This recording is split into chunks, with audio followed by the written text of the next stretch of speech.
અમૃતજી, આપની આમ જોવા જઈએ તો બંને બેઠક બનાસકાંઠા અને પાટણ જે બરાબરની હાઈટ આપી છે, એમાં પાટણમાં ક્યાંક થોડીક કચાશ રહી ગઈ છે અને બનાસકાંઠા જીતી ગઈ, તો આપ પાટણ બેઠક વિશે શું કહેશો?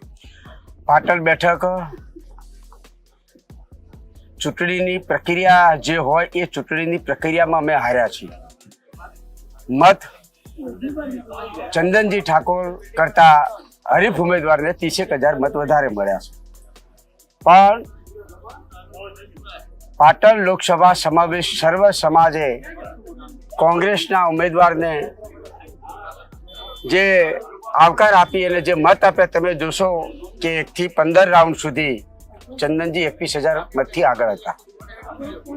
ક્યાંક અમારી કોઈ અન્ય તાલુકાઓમાં ક્યાંક નાની મોટી કચાશ રહી ગઈ હશે. એ કચાશ અમારા કોઈ તાલુકાના કોંગ્રેસના કોઈ સર્વ સમાજના આગેવાનની કચાશ ના હોય.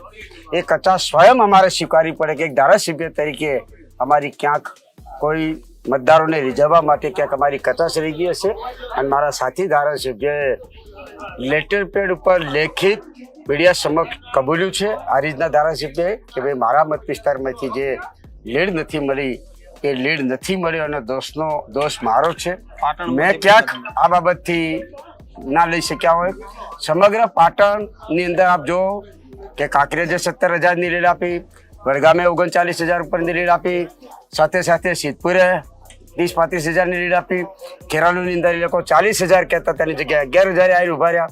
પણ ક્યાંક ને ક્યાંક અમે કોઈ અમારા કોંગ્રેસના કોઈ આગેવાનો ઉપર દોષનો ટોપો નથી દેતા. ક્યાંક અમે મતદારોને રીઝવવામાં ક્યાંક અમારી કોઈ કચાશ રહી ગઈ છે.